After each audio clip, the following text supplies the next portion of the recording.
Hello, fellow audio nerds. I'm Steph, and this is Major Hi-Fi. Audeze makes some of the most highly regarded planar magnetic headphones out there. And this week I got a chance to spend some quality time with a special one of theirs, the Audeze LCD-3. And I know, they're expensive, but why are they expensive? And are they worth the money? Let's go back in time. I'll share with you my first impressions, and then I'll meet you right back here for my overall thoughts. Alright, here we go. Hey everybody, welcome to my place. And today I have with me the Audeze LCD-3, so let's see what's inside the box here. Alright, so as you'll see here, we've got a number of things. We've got some documentation, a cable. These have mini XLRs which attach to the headphone, and it terminates to a 6.35mm connector. There's this 6.53mm to 3.5mm adapter here. And then, of course, the headphones themselves. Now, as you'll see, these headphones are really, really pretty. This is made of African zebrana wood. The ear pads are coated in leather. They're super soft to the touch. The headband is a two-tiered design. It's got this kind of metal piece above here and the perforated leather underneath it. It attaches to the ear cups via this metal extender, which connects to this metal yoke, which attaches to either side of the ear cup. And yeah, these are absolutely beautiful headphones. It's got this matte black metal grill here on the back, which just contrasts really nicely to that kind of glossy finish on the wood. Absolutely gorgeous, and this sort of silver connectors on the bottom of the ear cup. Now, as for the ear pads, you'll notice that they're pretty big. The ear cups are large, putting these on the head. And yeah, the headphones do have some weight to them in the hands, but it's not too bad. And putting it on the head, it actually feels like some of that weight is taken away just because of the way this headband kind of spans the entire head. They're actually really comfortable for my particular head, although I guess if you have sort of more weaker neck, maybe you won't enjoy these so much. But I think it feels good on my head, and the ear pads feel really nice as well. You'll notice that the ear pads in the front are a little bit thinner than they are at the back. So it sort of holds these ear cups on your head a little bit at an angle, I think by design.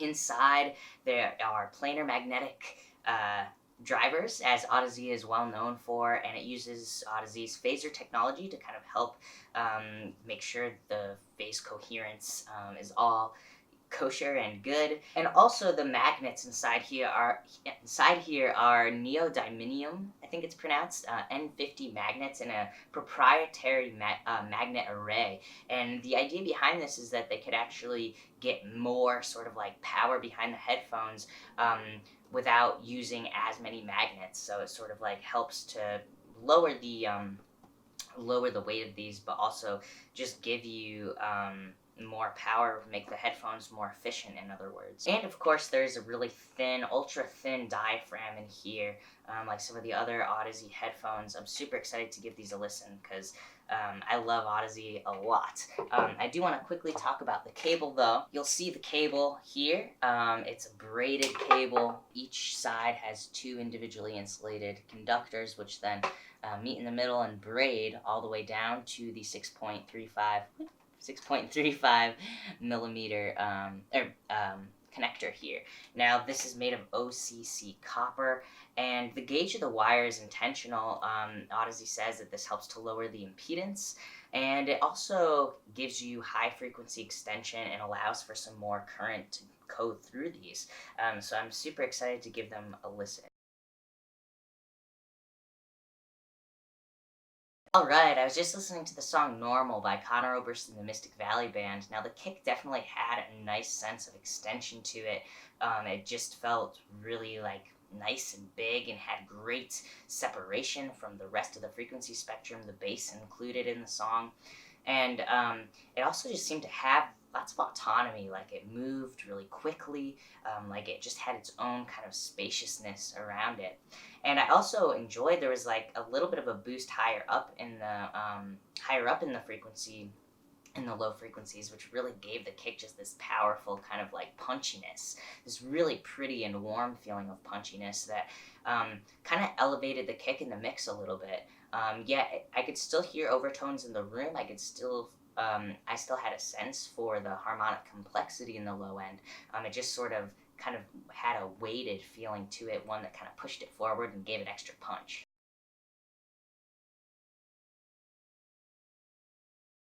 Alright, I was just listening to the song Born of a Broken Man by Rage Against the Machine. The guitar sounded huge, and they really just had a good feeling of like fullness, harmonic complexity. The kind of pokiness of this distortion definitely felt smoother than usual. Like it wasn't so pokey, but it was more just like shh. Like it had this kind of smoothness over it that gave it a really aesthetically pleasing sound. Zach De La Rocha's vocal especially when he's doing like the screaming bits, kind of sat backward a little bit in space and kind of had this smooth yet really full kind of sound. Yet when he did the whispering parts, some parts of it sort of seemed more intimate. Like you could hear kind of the breath of the voice, like he's using his throat to really kind of create that emotional impact. Yet it still kind of sat a little bit backward. So it was sort of an interesting response, the way that it kind of handled the vocal in this song. But that said, the guitars had great separation from each other, from the bass guitar, from the drums, from the voice. So I really enjoyed the way that these headphones kind of portrayed this mix, made it sound really nice and big, and ultimately emotionally impactful.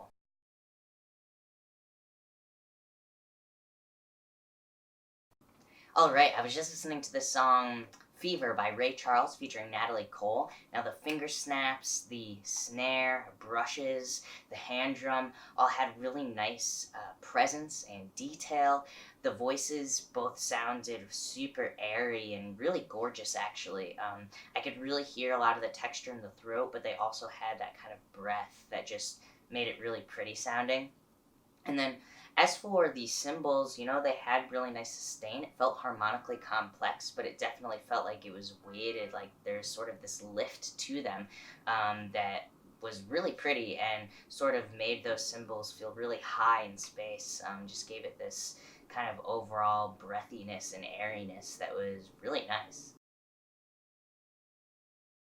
Wow, I was just listening to the song 1919 by Terry Lynn Carrington, and the soundstage on these headphones, absolutely gorgeous. And I love a lot of the Audeze headphones to me have a really, really fun and beautiful soundstage, and these headphones are no exception. The piano, for example, recorded in stereo, so the lower notes are on the left, the higher notes are on the right, and you could really hear all the space around those notes and where exactly they're falling in space. And there's definitely a feeling of extension in that width. And same thing with the sense of height. The height really with the cymbals up above and the upright bass down below, you could really hear great differentiation there. But the thing that was most interesting in the sense of height to me was the way the upright bass comes across in height, because as the hand sort of moves higher and higher up the neck, you can feel that bass kind of moving up and down in the vertical domain. So it has a lot of nuance. It's really beautiful and definitely creates an emotional response because of the way the movement just feels overall. And then as for the feeling of depth, the more kind of upfront hammers of the piano contrasted really well from the drums, which feel further back in space. You can hear sort of the roominess of it, the overtones, and that really kind of helps to differentiate it. And also, there's just a lot of nuance there as well, so it feels like everything is very specifically placed in space in the depth. But anyway, I'm very excited to keep listening to these, and I will meet you back at the Major Hi-Fi office with my overall thoughts. Alright, here we go. Now, the low frequencies of the Audeze LCD-3 were round and punchy. There were boosts both at what sounded like 40 Hz and 80 Hz, and what this did was give you a nice feeling of extension, and yet kind of have this nice, big, tight sense of power to it as well. And while there was this really, particularity in terms of the feeling of quickness, which created a great sense of separation, there was also this feeling of thickness and a feeling of just, in general, solidity. So it was this really kind of interesting mix of being really quick, really kind of adding to the groove of the song, and yet having this super stable foundation where the rest of the mix could really move. Is really nice sounding low end. Now, the middle frequencies of the LCD-3 were super interesting actually, because they really married this beautiful feeling of warmth with also having a lot of detail. So, for example, there were cuts in the high mids around what sounded like 2K and 4K, and what this did was really kind of soften attacks a bit. It sort of created this kind of like softer feeling to vocals, to the crunchiness of electric guitars, and yet the middle part of the mid-range and the low mids felt super full and even.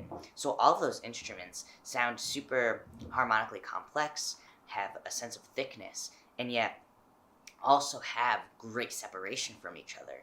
And I want to kind of emphasize the feeling that, the sense that that mid-range feels nice and thick and has that feeling of warmth, but that's not to imply crowding at all. Really what you get is this gooey kind of nice feeling of warmth that also has fantastic separation and differentiation between all the instruments, and especially when you drive the headphones in a proper way.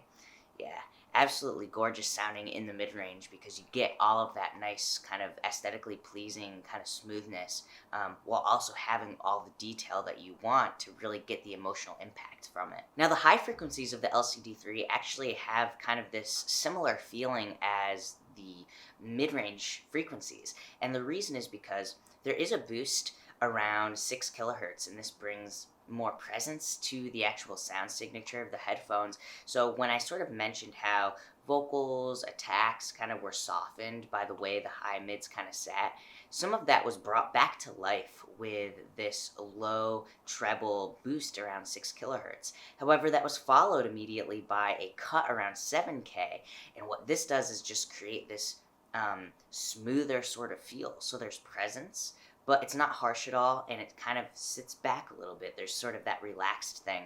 And then finally, I noticed another boost in the upper treble around what sounded like 8 kilohertz. And what this does is kind of bring texture into the game, really kind of gives the headphones a nice feeling of detail. And I actually kind of, from 8K onward, heard a really kind of emphasized high end there, and this brings a nice sense of extension to the high frequencies, and also just kind of brings a sense of life to mixes as a whole, which otherwise would have felt a little bit dark because of the way the warmth kind of feels in the mid-range of these headphones. So the high frequency was actually a really like welcome kind of emphasis, that brought back a lot of detail and made the headphones really fun to listen to. Now lastly, as for the soundstage of the LCD-3, yeah, absolutely amazing. Super vivid and dramatic senses of extension in all 3 dimensions. And the thing that I thought was super interesting, so I'll talk about the width, for example. Very strong sense of phantom center. You know, you definitely have that strong, thick, low mid kind of feel that really is holding things together.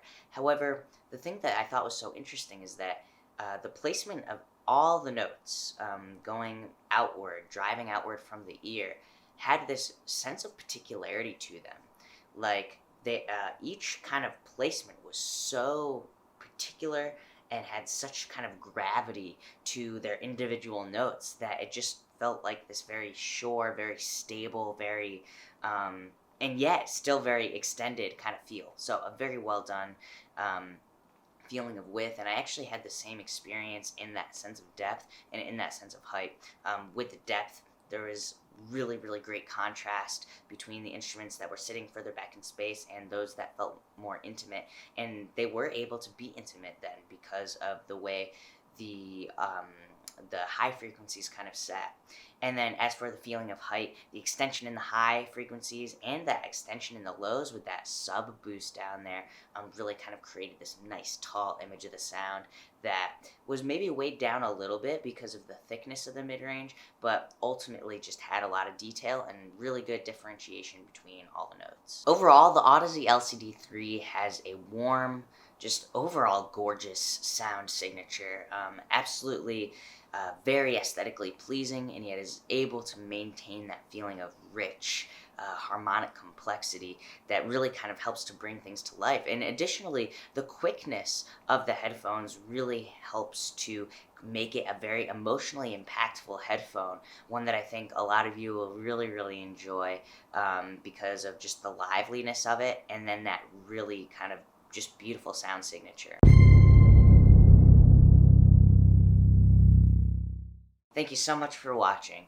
For another perspective on the Audeze LCD-3, check out the link down below to my colleague's review of the same headphones. If you like this video, please give it a thumbs up. And for more videos like this, be sure to subscribe. Alright everybody, I will see you next time. Bye!